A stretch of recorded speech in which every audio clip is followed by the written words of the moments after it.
a Sins at Boston Avenue podcast. My name is Philip Boone, and I use he, him, his pronouns. And I'm Caitlin Drake. I use female pronouns, she, her, hers. Before we begin, I'd like to state that the views represented in this podcast are those of the individuals in this conversation and not the official position of Boston Avenue United Methodist Church. We are recording this podcast remotely from our individual workspaces during the COVID-19 pandemic as we practice physical distancing as a church community. Have you encountered a blessing box? Never heard the term before? Today, our guests are Reverend Sara Pugh Montgomery, Associate Minister over Missions at Boston Avenue UMC, and Chris McMurry, our Boston Avenue Senior High Youth President, and the person who built our blessing box. They're here to help us explore blessing boxes. Good afternoon, Sara and Chris. Hey, y'all. It's good to be here. Yeah, thank you guys for having me. So just to start, what's a blessing box? And maybe are there other names that it's known by in case I've never heard blessing box before? Sure. This is Reverend Sara, and I use the pronouns she, her, and hers. And I love being able to talk about blessing boxes. I actually was introduced to them about 6 or 7 years ago.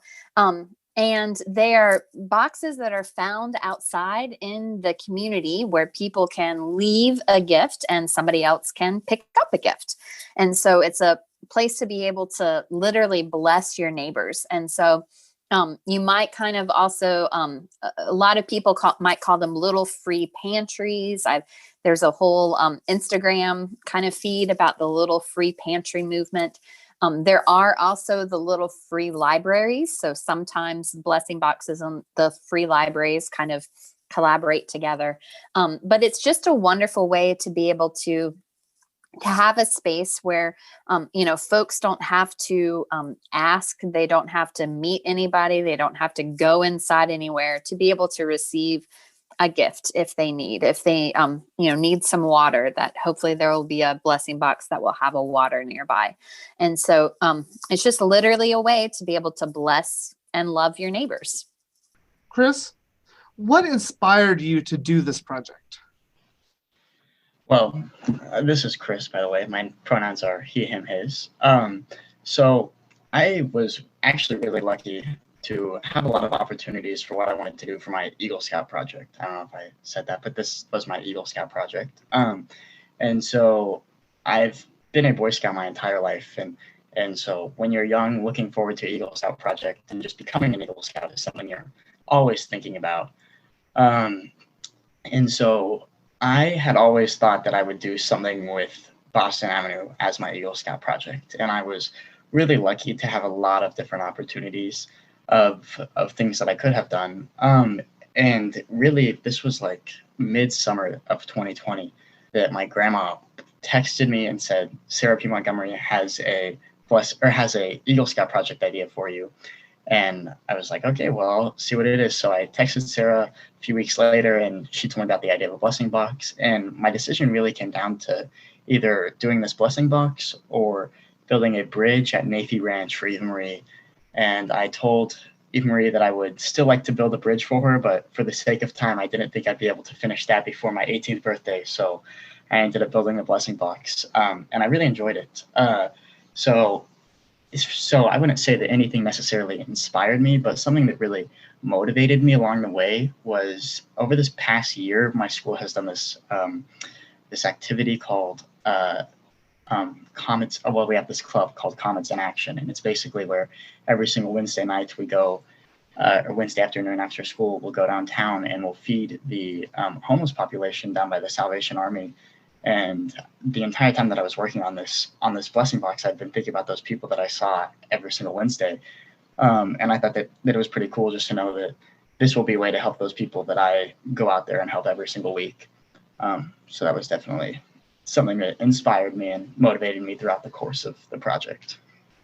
If folks are thinking, that's cool, I want one at my church, what was the process for adding ours, and how did the Boston Avenue blessing box get created?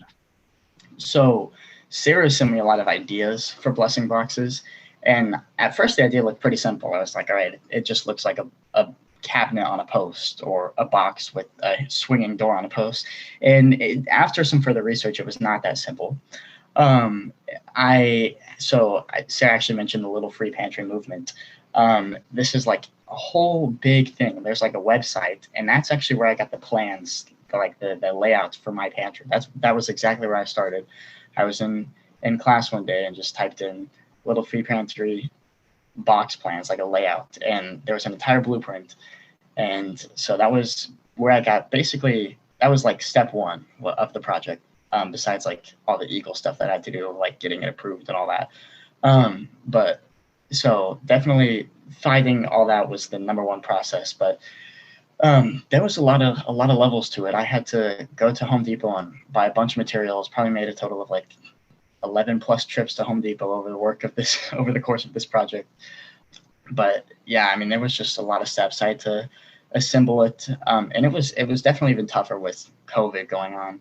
I couldn't have a big work group, which is what a lot of Eagle Scouts, like that's the common theme, is that you have a bunch of Eagle Scouts or a bunch of Boy Scouts working on one student's Eagle Scout project. They're all working together. It's like an opportunity for the Eagles, the one that's becoming an Eagle Scout, to work with the younger Scouts and show their leadership skills and put what they've learned over the years of scouting to the test. And it was really tough for me because I would work with one or two people at a time. And a lot of that time, it was just me and my grandpa working on the project. And so I really didn't have that work day, which would have sped this along a lot quicker. But I ended up getting it done. And I would say, honestly, the longest part was probably painting the box, because we went through a lot of different color combinations that we did not like at first. And so finally settled on this nice purple and white. But it was pretty simple. Didn't really have to do a ton of planning, just that online template blueprint is what got me going. Love it. And the blessing box looks beautiful, Chris. Thank you. It looks great there. As somebody who plays around with colors a lot in my job, it works. Thank you.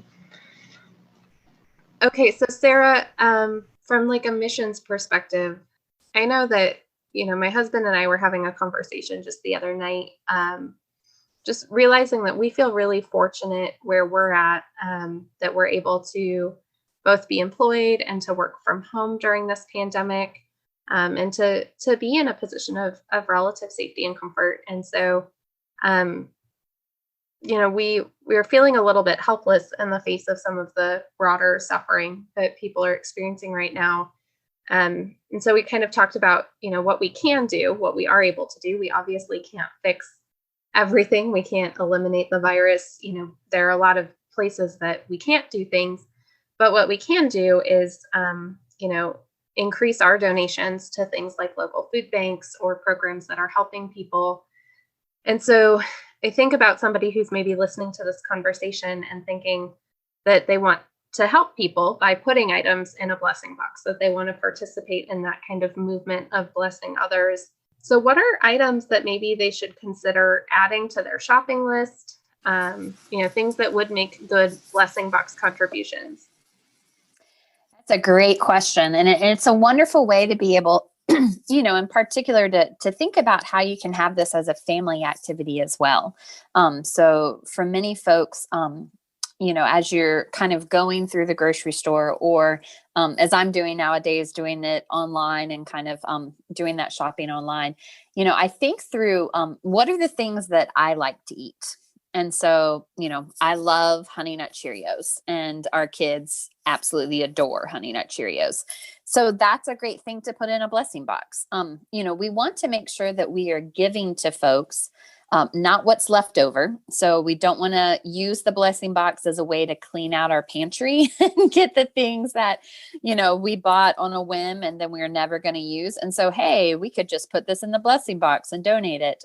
Because my hunch is that if you didn't use it, somebody else isn't going to use it either. And so, we don't want to put those items in the blessing box. And so a lot of times, what folks suggest is, think about the things that you like. And Christopher also mentioned how with our blessing box in our particular location, we're going to be able to serve kind of a a wide variety of populations, being a downtown church. So some blessing boxes are not serving as many folks who are homeless because of where the location of the blessing box is. But our location of our box is, will be able to serve a homeless population. So a lot of times being able to think about things that are protein packed. And so kind of how can you get a lot of protein in something that you can take with you, and something that you don't have to use a can opener to be able to open up, because a lot of folks who are homeless don't have can openers.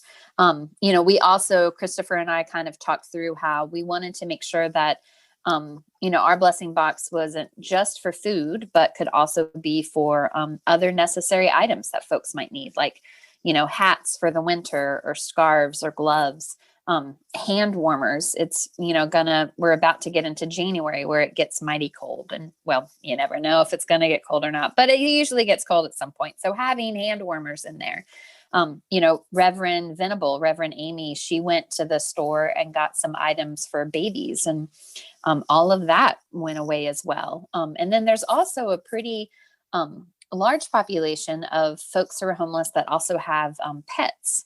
And so being able to take dog food and to put it into individual Ziploc bags, and then putting those bags into the blessing box, that is a great idea. And again, it's another great thing you can do with your family at home.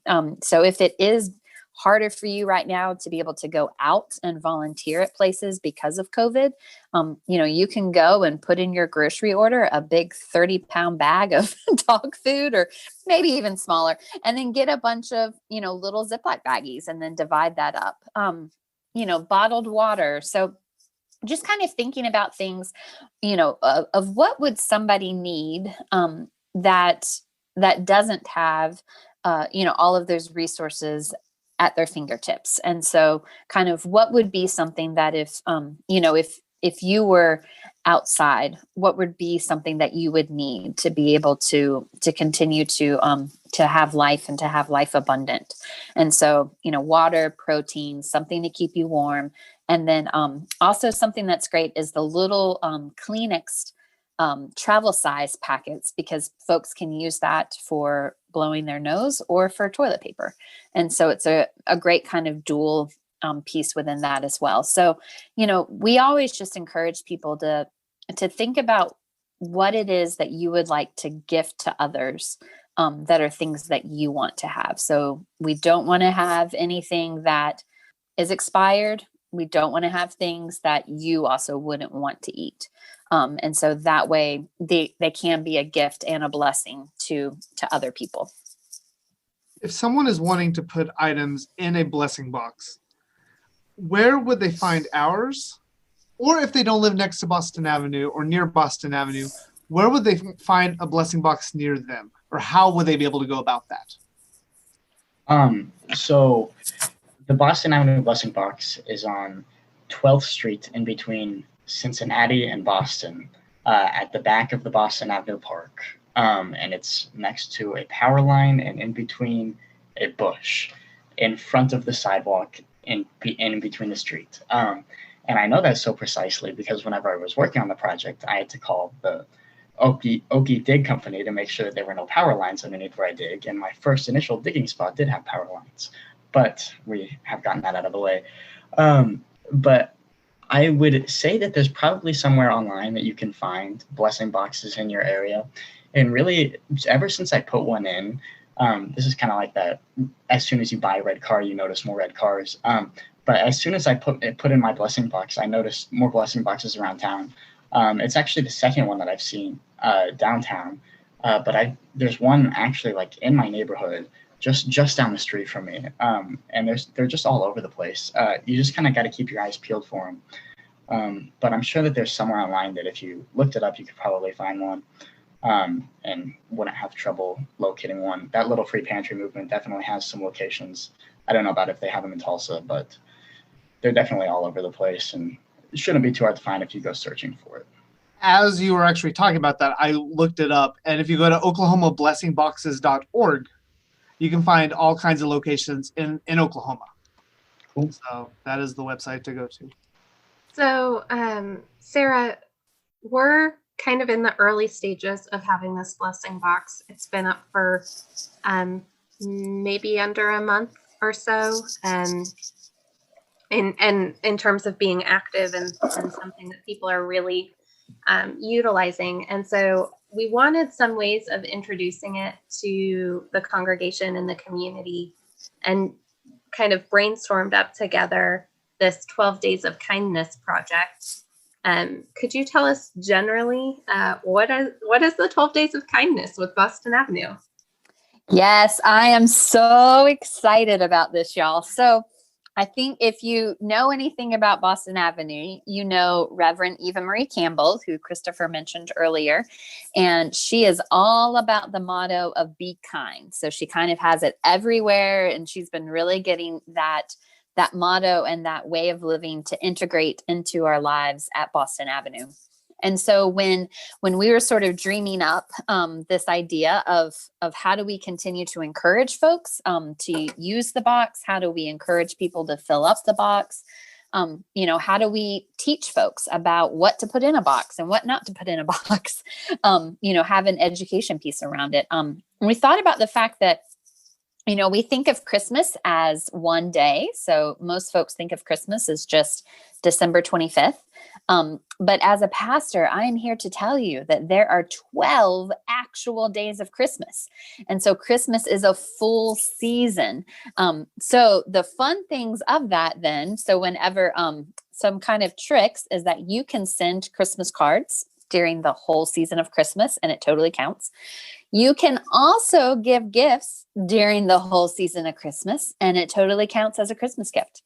And so I always used to joke with my biological family, so my family of origin in North Carolina, that, I would never show up on Christmas Day because usually Christmas Eve is a bit of a hot mess.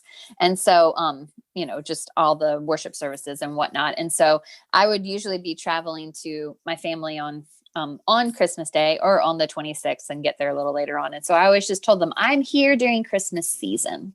And so we are celebrating Christmas in the Christmas season.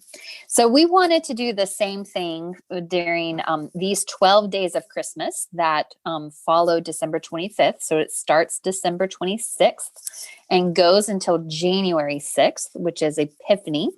And we wanted to kind of capitalize on this time of folks thinking about others, thinking about giving, thinking about generosity, and use that time to really build up the blessing box. And so Caitlin and Alicia and I schemed up the idea of the 12 days of kindness. And so each day on social media, our social media sites, so on Facebook and on Instagram, and Twitter. Oh, yeah, sorry, y'all. I don't tweet, but apparently we're tweeting it too. And so on those 3 different social media platforms, there will be an action that you'll be able to take each day to think about something to be able to put in the blessing box. So it's another great way of kind of thinking through what are some good items, just as Caitlin had asked that question earlier. And so what are some things that you could add to your grocery list that you could be able to gather together and to put in the box. So we'll use each day to kind of educate a little bit about those items, along with why that item would be helpful.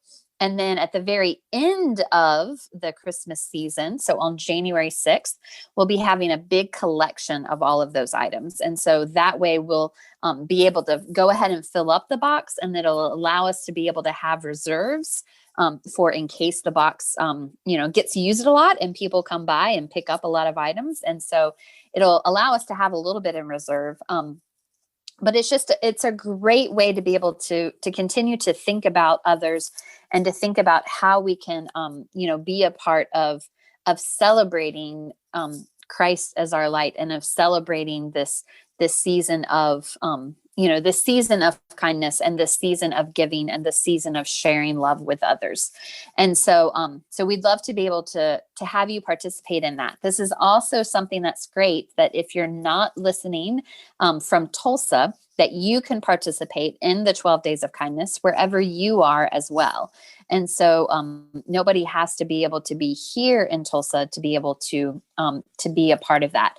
But you can put those items in a in a bag or in a box, wherever you are, and then be able to bring it in and be a part of our 12 days of kindness.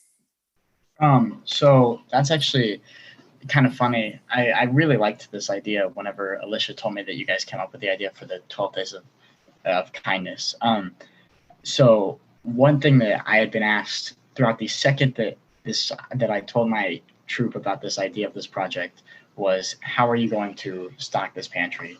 And so I came up with a lot of ideas that just would not have sustained it.